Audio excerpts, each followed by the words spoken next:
Okay, so let's give a little summary of what we learned until now, and see, this is the second phase. Okay? First 4 classes were one phase, and I summarized them as explaining how the concept of above nature, the concept of breaking rules, the mode of a person's passion, or a Jewish person. There's something within us that's beyond our day-to-day feeling. We also have another dimension to us. Don't judge a book by its cover. There's another reality. There is something else. And the challenge we have needs to be properly defined.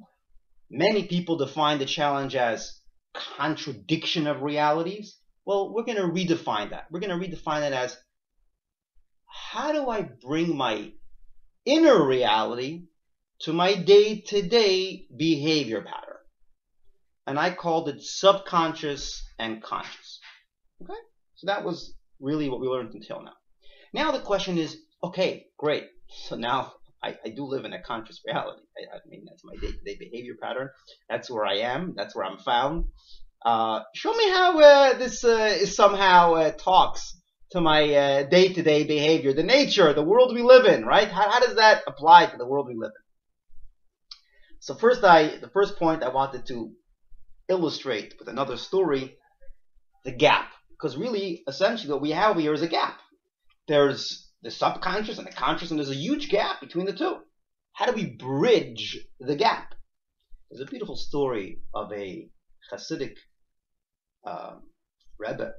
His name was Rebbe Yitzchak of Barditchev. And he was once quoted as saying, Eibishter, what do you want? You put, and in this one sentence, he really plays out the question we had in 4 classes. And he says like this, he says, Eibishter, what do you want? You put the Torah in the books and the world on the street. So what do you expect? This is really, in one sentence, he paraphrased exactly what the challenge we all have. There's seeing and there's believing. What do you expect? What do you want? Right? So there obviously has to be something in the street that enables us to come closer to the book. Otherwise, there's simply a division and there's a problem. So what is it? What do they used to want from us?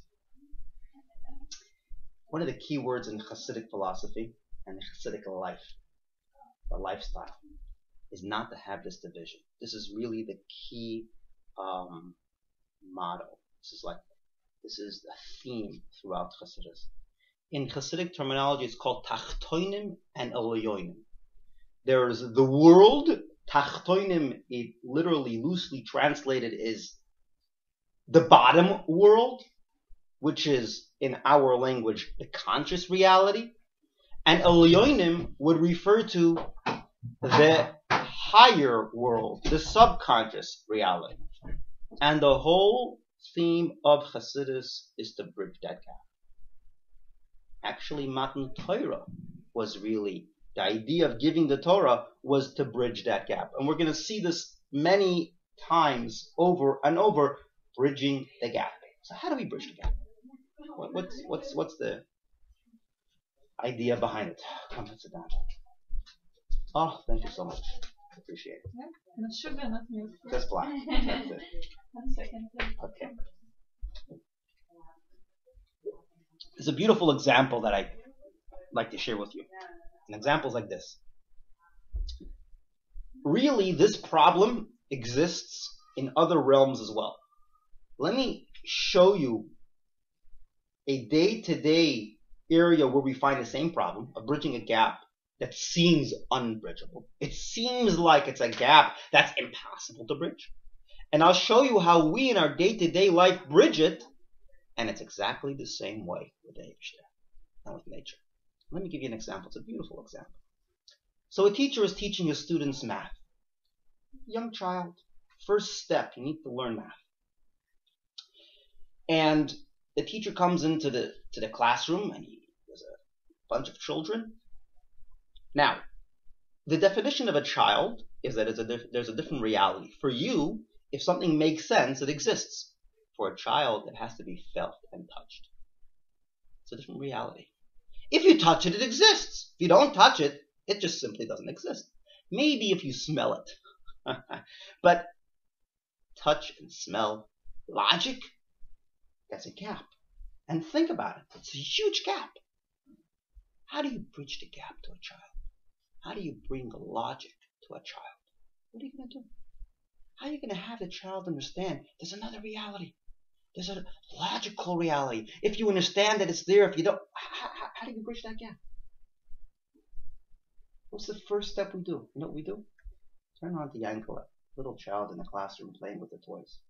The smart teacher turns around and says, "So what are you guys doing?" "Oh, we're playing with the toys. We have blocks." "Oh, very nice. How many blocks do you have?" "Yeah, two blocks, and I build them together." "Very nice. So what do you have over here?" "2 blocks." Let me show you. Logic is not something out of your reality. Logic is in your reality. These 2 blocks, you just built 1 block and 1 block. That's 2. That's 2 blocks. You actually are counting and using math, and logically, you're in the world of logic without realizing it. I just need to bring a little bit of awareness to you that logic is in your world. You just call it blocks, but go beyond the block and you'll see it's 1 plus 1 is 2. It's actually in your world. The next day, the principal comes into the classroom and he's testing the children to see if they know 1 plus 1 is 2. The example the teacher gave was with the blocks. 1 block and 1 block is 2, right? That's the example the teacher gave. Well, the principal comes into the room and asks him, "Kinderlach, children, what happens if you have 2 apples? 1 apple and 1 apple. How many apples do we have?" Child raises his hand. He says, "I'm sorry, Mr. Principal. We only learned about the blocks. We never learned about the apples."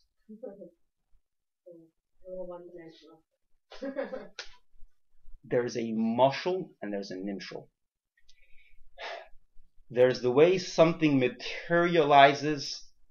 There's like an outer cover that holds within it a deeper meaning. And that deeper meaning is not separated from the outer cover, but it's infused and it's imbued within that outer cover, but it's dependent on us if we see it or not. It's really dependent on us. It's not like I'm telling you the child's world. It's your 2 apples equals 2. I'm not telling you something.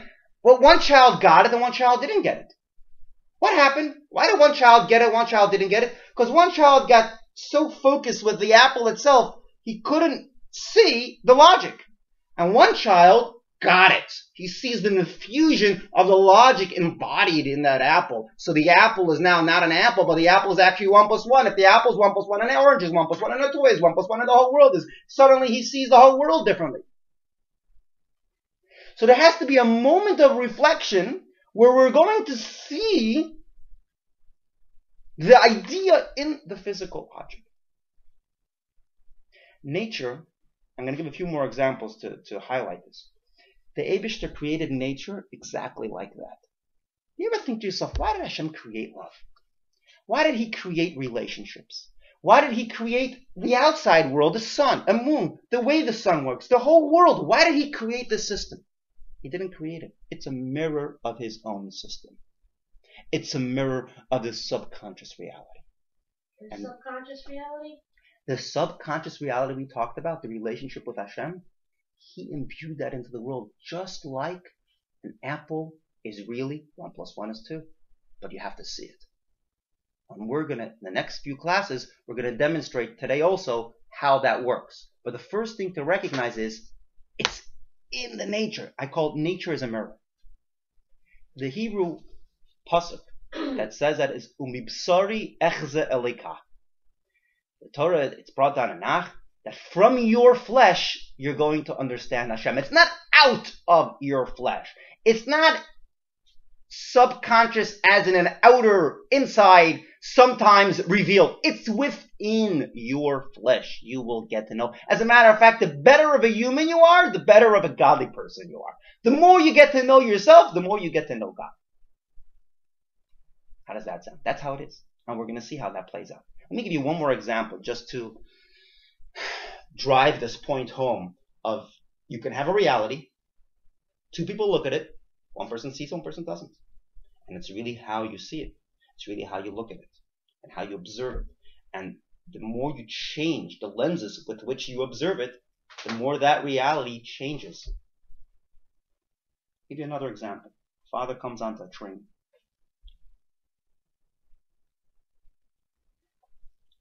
In the subway.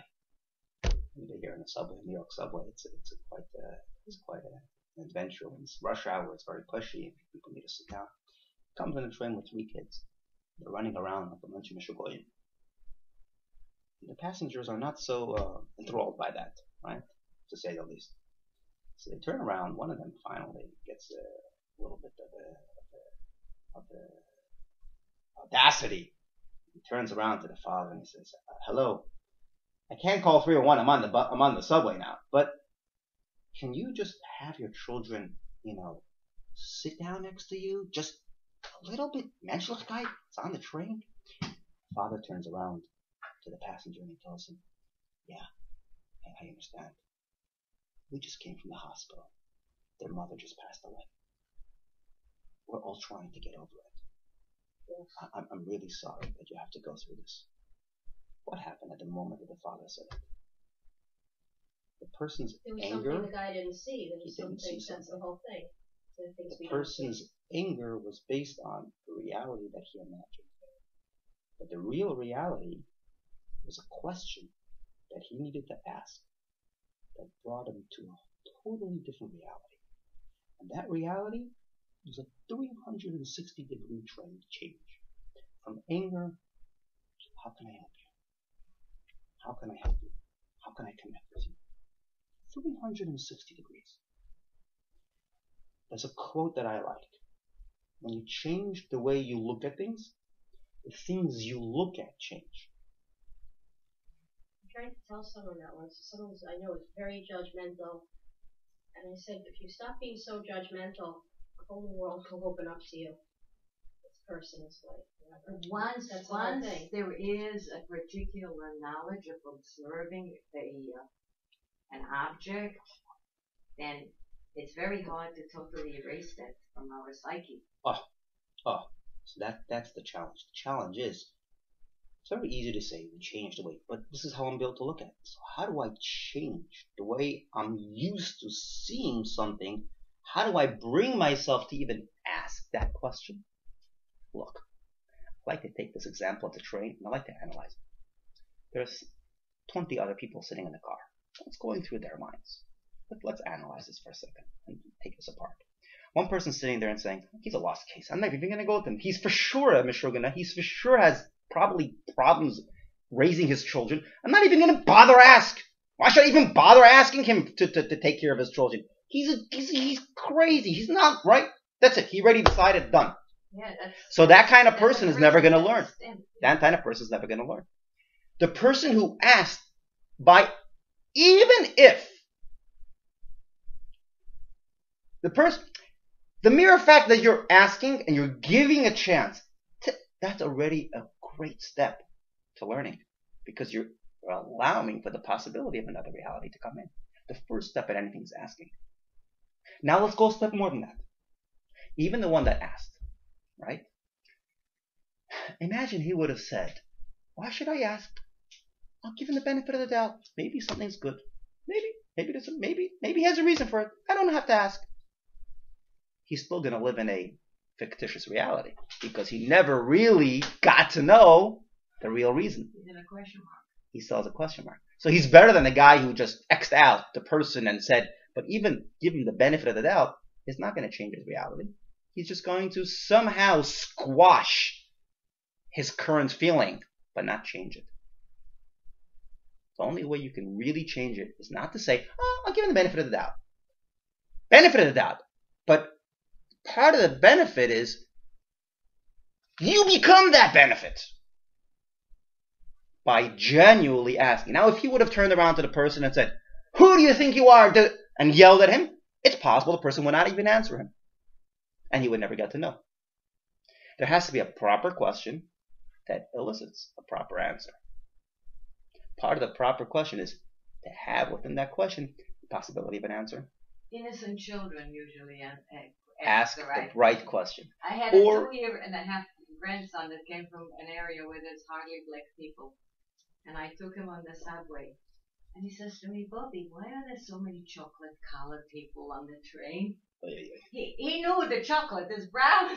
He knew nothing about them as far as qualifying them. Wow. And I thought it was brilliant. So it's adults can also have an innocent question. We have the ability. But it's work already for an adult because we've been exposed to so many opinions. Right, but we have that ability. We always have that ability. It's called being objective. It's called really benefit of the doubt is that moment of reflection within ourselves that we have that allows us to doubt ourselves. To doubt ourselves. Allow yourself to doubt yourself. Why are you so confident that you know what it is? Allow yourself, just put a little fracture of a doubt, and maybe you'll be open to new reality. That is the same thing. This whole 2 stories that we just talked about is a mashal. Mashal means an anecdote, if you want to call it, or a parable, that really expresses the same thing with nature. Hashem didn't create a world because he was bored. He had a purpose here. And he imbued within nature his purpose. He wants us to change our reality. He doesn't want us to be imposed with a new reality. He wants us to change it. In Chassidus, it's called Edira B'Tachtonim. He wants us, the Tachtonim that I mentioned before, the lower world, the us, the nature, to allow ourselves to change. How can we change? Well, he mirrored everything about him in nature. I'm going to give you 2 examples today of where we have in nature. And then next class, Mir Tashem, next week, we're going to go into the answer to the original question and see how that flows also within nature. In other words, it's not going to be something foreign. It's simply going to be the same logic we use. Just like the child with the apples, it's the same logic we use. And I actually already showed you a little bit like the passion of a person, which mirrors the idea of breaking rules in the second class. But let's see 2 examples today. So let me start with an example of what are the things, if you would say, what's the most, why is there an allergic reaction to the word God? There's a certain allergic reaction a person has to it. You know why? Because we're used to a system where if you give, you lose. Give away. Give meaning to say if a person is going to, you can't engage in an activity and expect to have the same energy in the beginning of the activity and in the end of the activity, because you're spending your energy. So if you're going to engage in something, you're losing part of your energy with which you started off that activity. That's just how things work. Cause effect. That's how things work. Ilava olu. That's how things work. I can't have the same the whole time. So how does Hashem? Everybody, and not only that, but if you're teaching a child, it's different than you teach an adult. And if you teach an adult, it's different. Everything is different. So how does Hashem just, I'll give you. It doesn't care. He doesn't care. What do you mean he doesn't care? You have to focus. You have to have spending your energy on it. We don't understand this concept. It bothers us in a sense. In the back of our minds, it doesn't make sense. How can you just create and you're the same? Oh, I did the world. Oh, it's the same thing. I did it. I carried a fridge up the stairs. I sweated all the way up. No, I didn't sweat. It made no difference. I had the same amount of it. What do you mean you have the same amount of energy? There's no such thing. What does that mean? Where do we have an example in our world? If Hashem wants us to relate to that, He's got to also give us an example for that. There are some, I don't know how to explain it, but the shiurim that I went, his explanation, we do things, we kind of feed, or we do mitzvahs, we kind of feed korbanos, we feed to Hashem. In other words,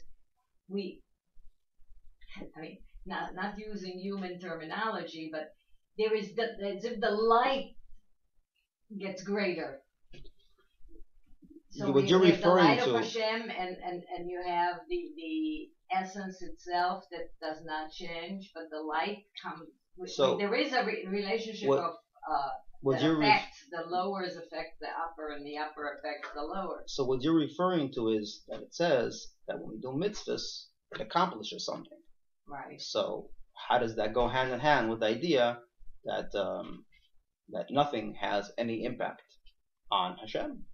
Really, It might be some high level where so essentially humans don't reach. Essentially, what this means is that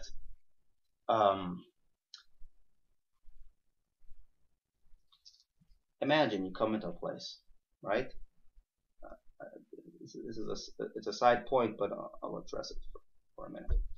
Imagine you come into a room, and there's a whole social scene going on. You don't care for it. So you walk out. You don't care for it. You have to decide to care for it to make a difference to you. So it's your decision. You decided to be in that room. You decided that it should make sense. Sometimes, then it really has an impact on you, right? Sometimes you're a child. You're playing with your child, and you really don't care about the toy of the child. It doesn't make a difference. You have to fake. You have to almost like put yourself into the mind of the child and play with him. Why are you doing it? You're doing it because you want the child to grow. You're doing it with a purpose. Is it really affecting you? Is it really the child's games that really affect? Is that in your world to affect you? To some degree, Yeah, I think it's not may not So be conscious. so now we'll get more into this. Can I just tell What? you why? Yeah. I'm sorry. Yeah. Go ahead. Go ahead. You don't know. Go ahead. No, once you get a thought, get it out. Go ahead. No, I mean, I do this with my friend's 2-year-old, and I play blocks with him and whatever other things he likes to. He's very creative, and doing that with him, yes, to help him grow and develop. But I get joy out of seeing him happy and playing with him. It's when I'm with him, so you have I nachas. forget about the whole world. You have nachas, but the toy itself is not what's making you joyful. No, His it's not. smile is making you joyful, But you see, not the toy. That's what I'm saying. Okay. Now, that's another story. But the toy itself, you don't care for. I'm just giving a very focused example how I can engage in something and I'm really not engaging in anything. But at the same time, I'm engaging with it, right? Another aspect. But this is about 2 mitzvahs years and Torah. later, she's going to go to a store and she'll remind herself of the kid and she'll say, "Oh, he's 2 years older. That's more appropriate for him because it touched a core in her." That's right. It's because you're She did engage with the child. it's because you're in touch with More your child, so tangible. you know what they need. So you're going to give them a different toy, but it's not. It's a tangible It's the reality. smile of the child that's touching you, not the game. You forgot about it. The game doesn't make a difference to you. If it's 2 blocks, 3 blocks, if it's a toy, it's a smile of the child. So the smile of the child is going to change because he's 4. He needs a different kind of smile, so therefore it's a different kind of game. It's not the game that's touching you. It's a smile of the child, the love of the child, the connection you have to the child, which is really you because it's you, so therefore it's connecting to you. Fine, I understand that. I'm not referring to that. Imagine it's not your child. You're just going into a classroom. You're going into, I don't know. You're going into a different. You don't have that inner connect. It's not your child that it's your smile. You have to make or whatever. What I'm saying is that game is not really you. You're putting yourself into there. I don't want to be sidetracked into what Torah mitzvahs, how that plays out. But we'll see as we'll go on into nature, and we'll see what Hashem is and what is nature. And what it means that he doesn't have an effect and it doesn't have an effect, and where that plays out, we'll see how these two things play out. How there's a concept that he cannot be affected, and yet we can still say we do affect him. What does it mean we affect him? What does it mean we affect him? How do these two? We'll see how that plays out. But right now, what I want to focus on is an example in our world. Back to the core theme that we're trying to demonstrate. You're talking the real physical, tangible Back in reality. our physical reality, where do we have something that you can give but you don't lose? But you can give but you don't lose. You have this concept of giving, expending energy in our world, not Hashem. Right? And you can give to everyone. Makes no difference.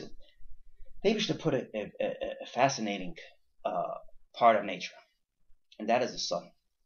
Let's explain how the sun works. There's now let me. It's brought down many times in Chassidus, but I want to demonstrate this. You ever thought about most activities that we engage in? There's a size, there's a color. We actually just started that conversation.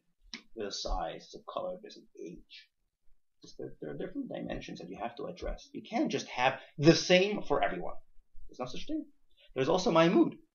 I can be in the mood and I can't be in the mood. There's so many different things that have to be addressed in order to have a proper activity. The sun shines at every age, every color. Let's just think what's behind it. There's no mood swings. Not only that, it doesn't just shine. It gives us energy. If I want to energize someone, I have to focus on that person to energize him. And if I have to focus on him, how can it be the same energy for someone else? Everybody has a different kind of energy. Food. Every person has a different food. When it comes to sun, it's energy. It's energy for the human and energy for the planet. We're dependent on the sun. It's really a fascinating thing that Eibishter put into nature. That is, nature is dependent on it. It's a good example to how you can be dependent on something, and how that thing is energizing you. No color, no makes no difference. Everything, everyone the same way. If you look in number 5, I highlighted that. The sun is an example of something that gives, it sustains, but it doesn't lose. The sun shines, it gives, but it doesn't lose. It's responsible for growth, energy, and warmth. It shines for all colors, shapes, and sizes, and there's no moods. These are qualities that don't make sense to us. And the more we think about it, the more we have within our world an example of giving by not losing, of sustaining, of being the core energy within everything and not being affected by it. That's example by the sun. We have an example within our world. Not only that, but it goes more than that. 1 second. If we're people of reason, the same way logic makes sense and something which is not logical doesn't make sense, we should essentially identify ourselves with darkness. Oh, it's finally dark again. Now it makes sense. It's finally dark again. What's darkness? Darkness means to say, there's a room over here, there's a place over here. Everything has its own identity. When it's light, suddenly there's this imposing new reality on us. Light sun should be like an imposing reality. It's coming. It's not really us. It's someone else imposing on. Darkness should reflect. No, this is different than that. That's different than that. I can't have everything together. But what does a person feel at home with sunlight? A human feels at home with sunlight. A human feels more, it's light. You don't feel like, it's dark. It's dark. Not, it's dark. Right? What does that show? That even within the human nature, Hashem, this is just a small little example. Just we have to think about it. All the little things that's going on in nature, and we'll see how these things all play out as a puzzle. Within human nature, Hashem created something. And Hashem created us that way. Just like I said in the beginning, back in class number 2, there was a concept of passion within a human. And passion within a human is really an example within the human nature for a godly kind of energy, because the idea of passion is no obstacle can stand in front of me, and the idea of passion is every obstacle I'm going to push through. Oh, it doesn't make sense. I'm going to push through, but I'm passionate for it. But it's not something you can normally do. There are rules. I don't care. I have a passion. I'm going to break through those rules. Normally, you should just know this is not going to happen. Hello, this is not normal. I have a passion. When I have a passion, I cannot sleep. I cannot eat. I can push through. Passion is within the human nature. And within the world at large, you have the sun. What's the Hebrew word for passion? Ratzon. Yeah. No, because the Ratzon sometimes it's just used as desire. But it's not really desire, because it's much more powerful than the word desire. Desire is like, I don't know, it's not, it doesn't show that you invested in it. It doesn't necessarily show an investment. Passion shows that I'm invested in it. I can do something, or I can be invested in it. And that's what passion shows. That's why Ratzon is the nefesh. You can want whatever you want to want. No one can tell you what to want. But you can't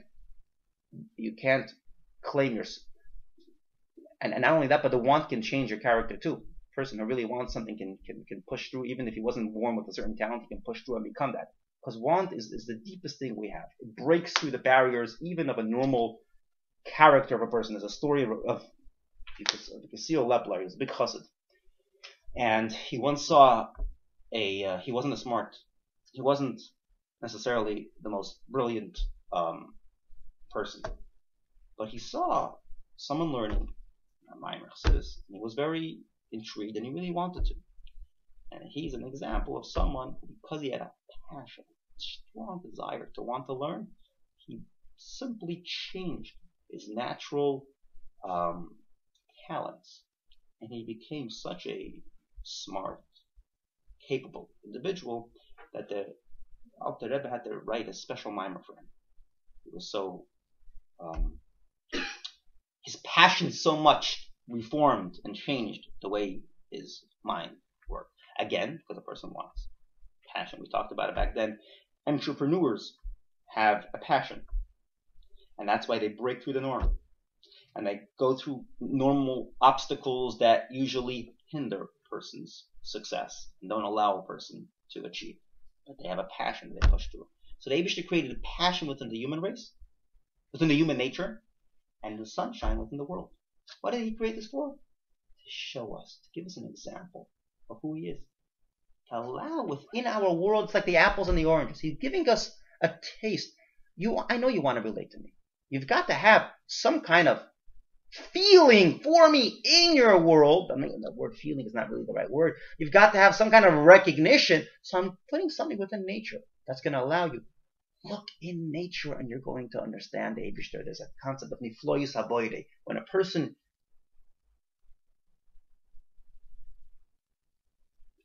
I'll give you another example. So the Rebbe has many letters that come to him from different scientists and questions about science versus God. You know the Rebbe's answer always was? Science versus the world teaches us about God. Look at the world. It's not a contradiction. The deeper you dig within the world, the more you'll find God, because the world mirrors God. And he did it in every single example. Technology. Look how technology teaches us about God. Till now we thought, if I'm here, I can't see there. And now I see that I can be here and see there, and he can hear me too, and I can hear him, and I can enter. Technology is a beautiful example for God. They know where you are right now. They know everything. Oh, so he knows everything everywhere without being here and seeing me? Oh, beautiful. So don't you see how the world teaches you about God? It's not a contradiction. Well, it depends if you see an apple or if you see the idea behind the apple. Depends how you get started. Everything, the Rebbe would say, science, the world, it's Helim, just like there's a play of words, play of letters on the word olam, which is the Hebrew word for the world. Olam is also Helim, which is concealed. So, many people make the mistake of saying that it's essentially concealed, meaning to say, this is a big concept in Kabbalah, which we're also going to get to, which is called tzimtzum. That the world has no expression of godliness. It's concealed. It's not there. That is not true. It's concealed like the apples. It's concealed like the child holding the apple and the orange and saying, hey, I don't know what logic is all about. I only have an apple. I only have an orange. Apple doesn't show an orange. Orange doesn't show an apple. No. Come on. The apple and the orange shows an idea that's in the apple, in the orange, in the plays, in the toys. It's all over. Oh, you have to see it. You're on the train and you see a story. Ask and you'll see it. The more you ask, the more you see. We'll see later. I'm going to give you now an outline of what's going to happen in the next few classes. You know what asking is? What's the idea of asking? Asking is the challenges of life, where we ask. And we'll see how that plays out too. That's the relevant part. How do we ask? It's personal. Everybody asks their own way. And everybody has to ask their own way because it has to be their question. And when we ask our question at the right time, in a genuine way, we get our answer. And we see things differently. So is it taking advantage of a challenge? No. It's uniquely fit for every individual. Just like when you learn something, you have a different question. Why? When you learn something, you have one question, another person doesn't have it. Because you feel something within the knowledge of that subject. Sometimes you have to have someone help you see a question because you're just not seeing something. That can also happen. We'll get to that as well. But that's the equation. That's the full outline of how things work. Hashem has a world. Again, we're dealing with the conscious reality. The first 4 classes were the subconscious reality. I want to finish on time today. Yesterday, I went overtime, so I'm going to summarize everything we learned over here so we have an outline for the next phase of the series. First 4 classes, we focused on the subconscious reality. And now we're going to demonstrate how the conscious reality has the same. It's not separate. It's mirroring the same reality, but we need a little bit of effort to see it. So it's not really separate. It's not like, oh, there's a sub and there's a conscious, and how do we get there? And if you remember, yesterday I gave the example of digging. When you dig, you find treasures in the earth. Digging is asking a question. Its challenges is digging. That's really what we do with digging. So the challenges are digging. They're allowing us to reveal. They say a challenge brings out the best of a person. But when you dig, you bring out the best treasures. There's no entrepreneur who just made a successful company just by waking up in the morning and dreaming. There were major areas that he had to merge the subconscious vision that he had with the reality of the world that we live in. He had to work hard and tough to make that merger happen. And that's the same thing we do in life. And that's exactly what nature is meant. As nature as a whole, the person as a whole, life as an individual is all playing out that story. There's one more point over here in the end that I put, which is kosher food. Same idea. I'll say it in a nutshell. We'll get into these pointers. Again, this is an outline of what's going to be happening in the next phase of the class. Many people ask, kosher food is healthy. So maybe Hashem gave it, and actually the commentaries bring it down that it's healthy. The commentaries say, the Ramban says that kosher food is healthy. So some people say, hey, that's the reason why Hashem gave the mitzvah, because it's a health, it's a Jewish health diet. Yeah, they're not wrong. The Ramban said that. But is that the reason why Hashem gave the Torah? Obviously not. So 1 second. So what's health? Is health like a sidekick? Hashem said, hey, you'll do my mitzvahs. I'll give you a side benefit. You're going to have something healthy. Because it is healthy. There are certain health benefits. So it's like a sidekick. Hey, I'll give you a side benefit. You get benefits when you do something, you get benefits. Hashem doesn't have benefits. There's no side design. Hashem designed everything. There's no sidekicks. Who's making the sidekick? He's doing everything. So why did he make it healthy? Because something good is all the way good. Hashem gave us mitzvahs. They're not supposed to just be good spiritually. They're good physically, mentally, psychologically, socially. They're good for every part of you. Nature is not separate from Hashem. Subconscious and the conscious reality are not separate entities. They're one entity. It maybe takes an effort to see how it's good on every level. But we're going to see how it is good on every level. It's the same good. It's the same God on every level. Science and Torah are not opposites. Once you see, today it's so much easier to understand. Once you see technology, you see how, wow, the world is actually teaching about God. The angels don't have the same recognition that we have because they don't know they don't live in the world and still have technology. They're like they never got a chance to know what it means not to see and then afterwards yes to see. We have technology. Technology is a beautiful example of the world itself is screaming out, hey, you're not alone. You can be seen and heard everywhere you want. The ideas that before we thought were You're spiritual. You're a spiritual person to say such a thing. Who would think 50 years ago, imagine someone comes along in the classroom and says, hey guys, I can hear you and see you from, 100 miles away. We could never You would send him into a hospital. And today it's a reality. So the world is teaching you. So this is the idea of nature as a mirror. This is the idea of what we're learning today. I summarized it in the last point, which is the conscious mode. The natural system of the world is a mirror. It's a mirror of Hashem.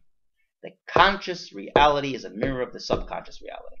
Easier said than done. As we go on in the next phase of the classes, we're going to dissect this piece by piece and see how we can actually come to such a recognition. How do we actually change the perspective? You see, this is already the perspective of a person. This is already talking to the conscious reality of how I think and how I see and how I behave. How do I look at the world I see?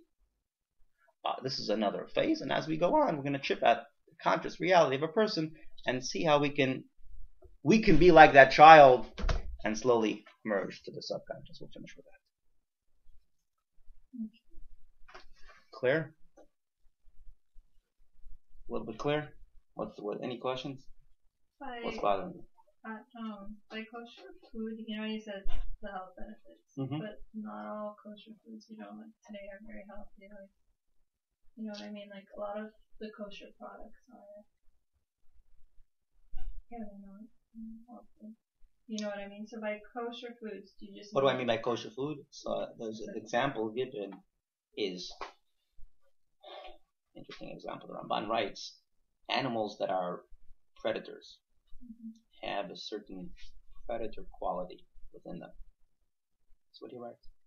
And when the Torah says not to eat a wolf, a lion, these kind of animals, he says there's also a certain sensitivity the Torah is allowing us to develop. Because if we would be eating them, we would have a more of a aggressive personality, character.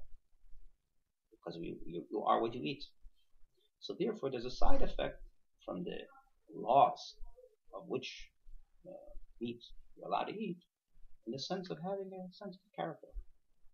So that's one example, right? That's logic. And it's a logical kind of physical implication from a spiritual law, Torah law. That's one example. I'm not saying the Rebbe would many times mention the people who are having health problems to keep kashrut. Why? Because kashrut for a Jewish body, keeping kosher has it.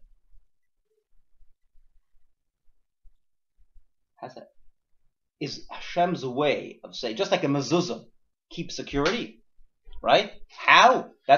So the mitzvahs that we have, kosher, for example, is a Jewish person's.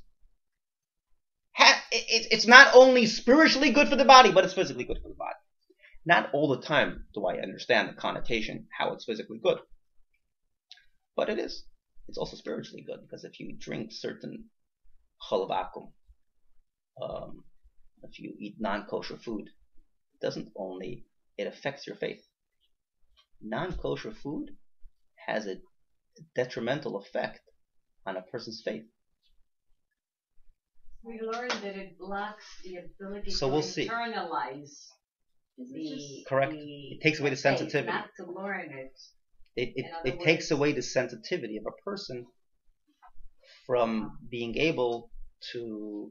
What's sensitivity? Sensitivity is how I feel, how I interact. Yeah. Well, that non-kosher food can actually block that sensitivity.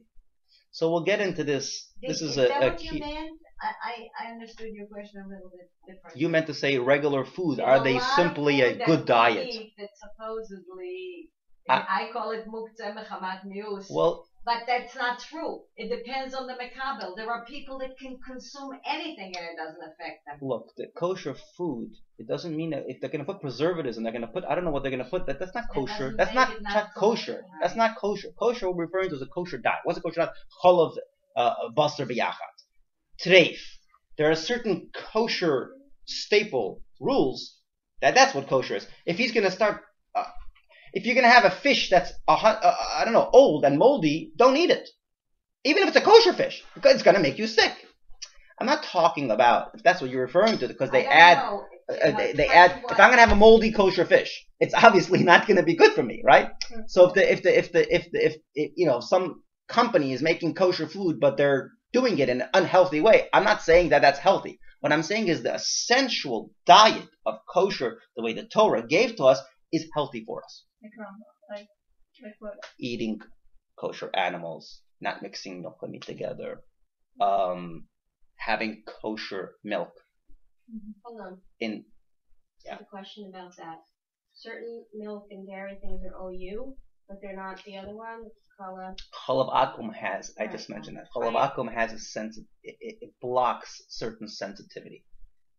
Okay, because I'm saying that if it's a rabbi told us a story about somewhere far away, a very long time ago in Europe or whatever, where they were mixing certain things into the milk, and the person who was producing the milk wasn't Jewish, and I don't know. And then I was talking to my friend who's a mashgiach, and he said, well, in Europe, they're allowed to mix 10% pig's milk into the cow's milk.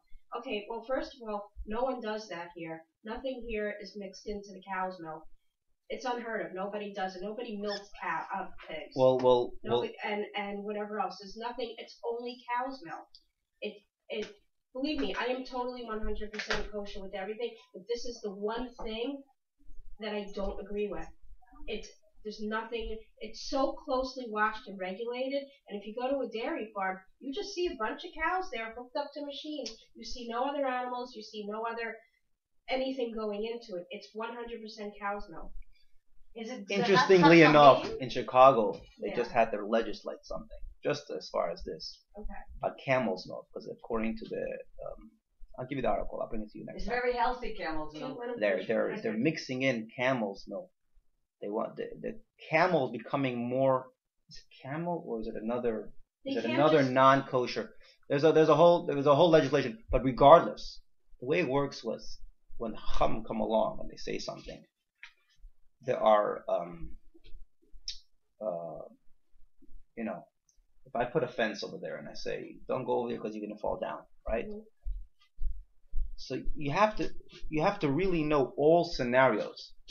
Why did I tell you to put the fence? Maybe there's another reason why I told you to put the fence, right? Okay. It's not just because I'm standing over here and I'm going to fall. There could be other reasons. If I put the fence, there's a knowledgeable person behind not all the reasons they tell us. Chalav Akum has other reasons to it also. It's not just, maybe there's going to be. Once the Chacham said it, there's other reasons why the Chacham come up with things. They say some reason, they don't say, and just to, no rabbi ever said it's just take it. Makes no difference. They say if there's nothing else and you're mamish in a place where you don't have the ability to have milk, so then you can rely on ABC. But no rabbi came along to take away the Chacham's fence, if you want to call it. But it's a discussion in itself. What are fences? How do the Chacham come up with things? This is another discussion. When they say something, can we just say, hey, right now it doesn't apply to me, so I can just take it off. It applies to him, doesn't apply to him, so then the whole thing falls apart, right? So it's a discussion in itself of how that applies. And then once they say that, what else do they find within there to say that? Is it also that you need a Jewish person there for another reason? What else is it besides that? There's a lot of other factors involved. But the bottom line is, the Rebbe did say many times, and it's brought down. There's even a story with the Maskilim. Maskilim were the original Reform today is not the same as it was then.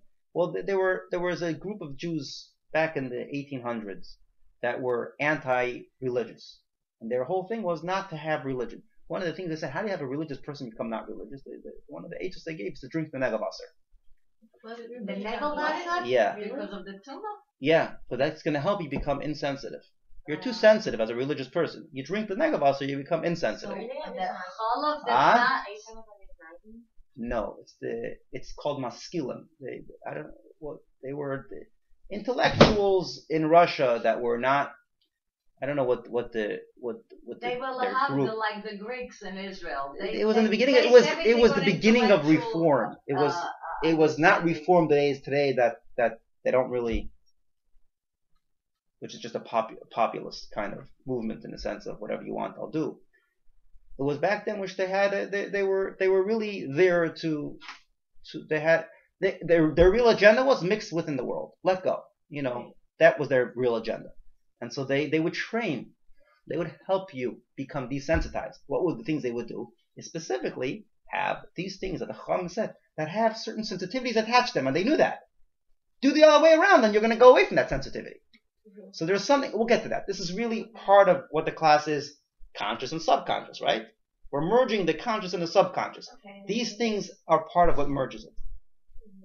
So as we go on, we'll chip away at it. In the Cholov Yisrael, the emphasis is that there is a Jew present. Like there's a debate now if cameras can replace the presence of a Jew. Yeah, I'm not a Rav. To decide if a camera is good or not. You gave the example of Negelwasser, so... Negelwasser is something else. Negelwasser is something else. Oh, it's a totally different... Yeah, it's another example. Negelwasser is because of the symbol from the hand. It has nothing to do with hashgacha. There's a question of cameras if that's good for hashgacha. That's a different question. I'm not allowed to decide that. That's the end of this class.